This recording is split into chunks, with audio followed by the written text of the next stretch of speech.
Ya, halo apa kabar pemirsa, berjumpa lagi di Suara Parlemen Petang bersama saya Anggun Oktarini tepat di Senin 1 Februari 2021. Kami sudah menyiapkan beragam informasi terkait dinamika juga kegiatan dari anggota parlemen di DPR RI Senayan, Jakarta. Dan untuk mengawali Februari kita di sore hari ini, di sini ada pembahasan terkait dengan pemungutan pajak untuk pulsa telepon dan token listrik yang memang sempat diperbincangkan oleh masyarakat dan mungkin hingga hari ini masih dalam proses pengkajian ulang. Sebelum kita membahas lebih dalam terkait dengan pemungutan pajak tersebut, kita bahas apa saja yang menjadi headline media online pada sore hari ini.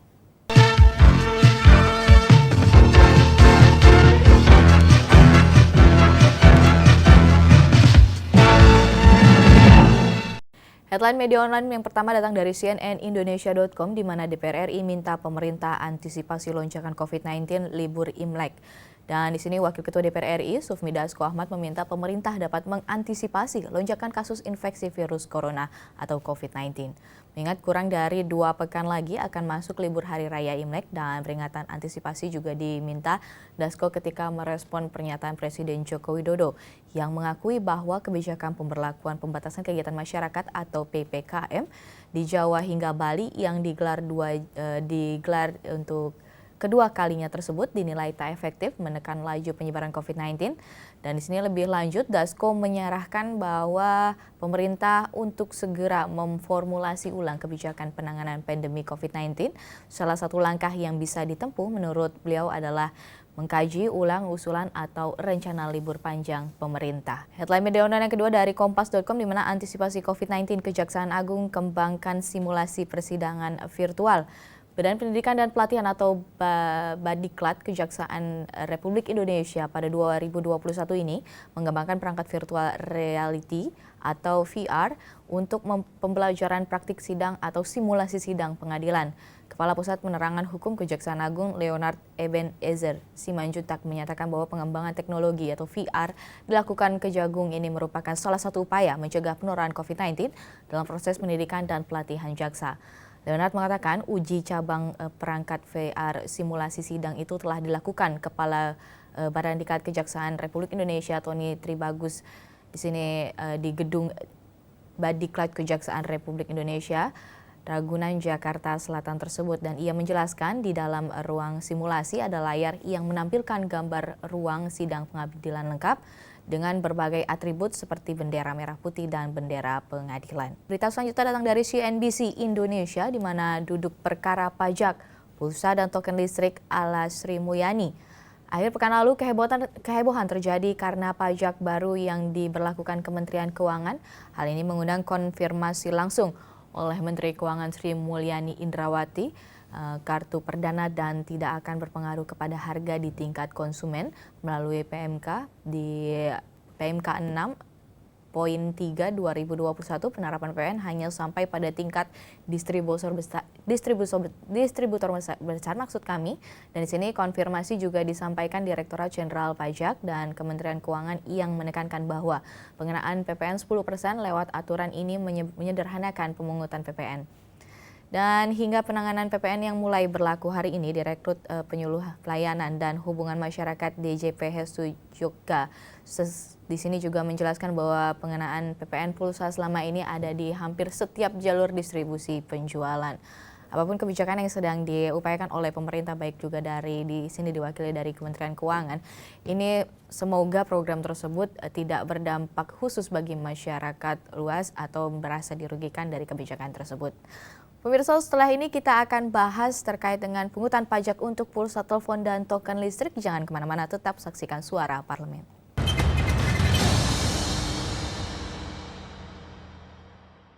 Menanggapi penyebaran virus corona yang semakin meluas dan tingginya angka kasus positif COVID-19, anggota Komisi 9 DPR RI mengimbau kepatuhan protokol kesehatan harus ditingkatkan meski program vaksinasi mulai berjalan.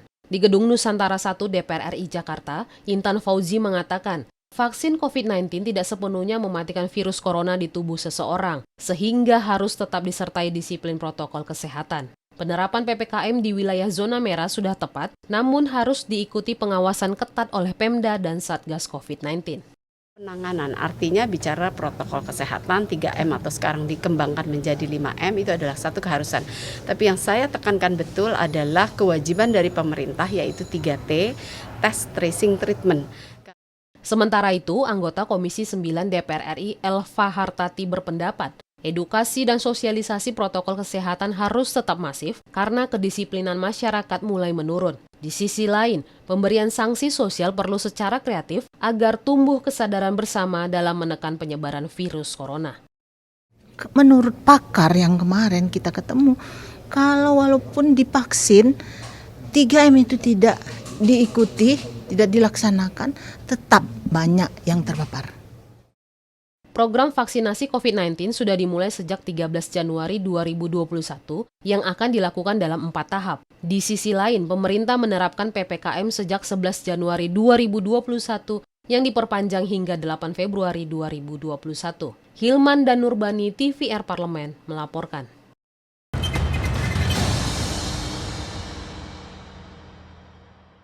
Kembali lagi pemirsa di Suara Parlemen dan kita membahas terkait dengan tajuk pada hari ini. Di sini pungutan pajak untuk pulsa telepon dan token listrik. Pemerintah resmi menetapkan aturan tentang pengenaan pajak penjualan pulsa, voucher hingga token listrik. Pengenaan pajak ini akan berlaku mulai hari Senin 1 Februari 2021 atau pada hari ini. Aturan ini terhutang dalam Peraturan Menteri Keuangan atau PMK nomor 6 tahun 2021 tentang perhitungan dan pemungutan PPN dan PPh terkait dengan penjualan pulsa, kartu perdana juga token juga di sini disertai dengan voucher. Dalam aturan ini dikatakan bahwa mulai hari ini akan dikenakan pajak pertambahan nilai atau PPN sebesar 10% untuk setiap penjualan kartu perdana, pulsa dan voucher listrik yang dilakukan oleh distributor. Tertuang di pasal 2 ditegaskan atas penyerahan barang kena pajak atau BKP berupa pulsa dan kartu perdana oleh pengusaha penyelenggara jasa telekomunikasi dan penyelenggaraan distribusi dikenai PPN. Apapun kebijakan yang dikeluarkan oleh pemerintah untuk menanggapi atau program ini yang diberikan kepada masyarakat, baik di sini pelaku usaha khusus yaitu distributornya sendiri, diharapkan bahwa apa yang dikeluarkan oleh kementerian atau pemerintah sendiri bisa membawa dampak baik untuk masyarakat luas ke depannya. Dan pemirsa, setelah ini kita masih bahas terkait dengan pajak yang dikenakan pada kartu perdana ataupun voucher dan pulsanya dari pihak pemerintah. Jangan kemana-mana, tetap saksikan Suara Parlemen.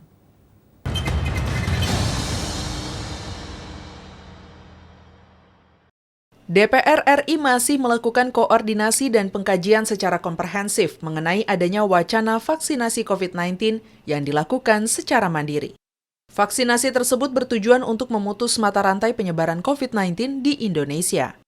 Ditemui di Gedung Nusantara 3, Senayan, Jakarta, baru-baru ini, Wakil Ketua DPR RI Sufmi Dasko Ahmad mengatakan, vaksinasi dilakukan sebagai upaya memutus mata rantai penyebaran COVID-19 di Indonesia. Pelaksanaan vaksinasi kepada masyarakat rencananya akan dilaksanakan pada bulan Februari dan dilakukan secara bertahap. Vaksin itu dilakukan dengan niatan untuk mengantisipasi supaya wabah corona ini tidak lebih jauh meningkat dengan cepat di Indonesia. Nah, kenapa Februari? Saya pikir pemimpin-pemimpin kita juga mau meyakinkan.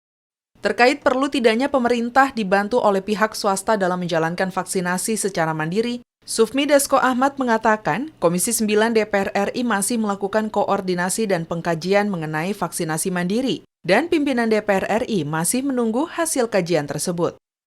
Ya, antara masalah pemerintah perlu dibantu atau tidak oleh perusahaan swasta, saya pikir pada saat ini belum bisa kami jawab karena Komisi 9 yang saya tahu sedang melakukan pengkajian terhadap masalah ini. Nah, sehingga apa yang akan kami sampaikan dari DPR menunggu hasil kajian dari Komisi 9 DPR RI. Zikri dan Denus, TVR Parlemen, melaporkan.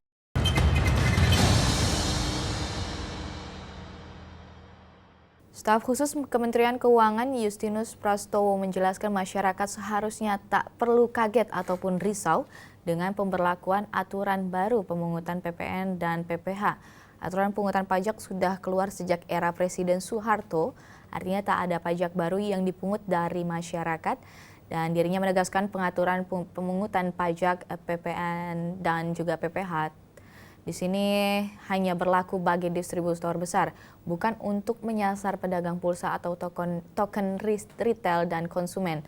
Dan di sini lanjut Justinus, dengan skema pemungutan baru justru akan lebih disederhanakan dan memberi kepastian hukum yang lebih kuat.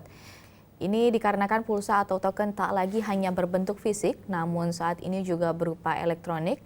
Anggota Komisi 11 DPR RI memberi pendapat juga dari Heri Gunawan meminta Peraturan Menteri Keuangan atau PMK nomor 6 PMK poin 3 2021 tentang penghitungan dan pemungutan pajak pertambahan nilai atau PPN untuk ditinjau ulang. Sebab menurutnya aturan tersebut akan membebani rakyat. Dan Heri Gunawan juga memahami pendapatan pajak anjlok di tahun 2020. Realisasi sementara pajak 2020 hanya mencapai di angka 1.070 triliun, meleset dari target APBN Perpres 72 tahun 2020 atau hanya terrealisasi 89,3% saja. Namun bukan berarti itu menjadi dasar untuk memungut pajak dari pulsa, kartu perdana, token, dan voucher. Pemirsa, kita sudah bahas apa saja yang menjadi headline media online pada sore hari ini dan juga sudah membahas terkait dengan tajuk, maka berakhir pula perjumpaan kita. Saya Anggun Oktarini beserta seluruh kru yang bertugas mengucapkan terima kasih telah menyaksikan dan sampai jumpa.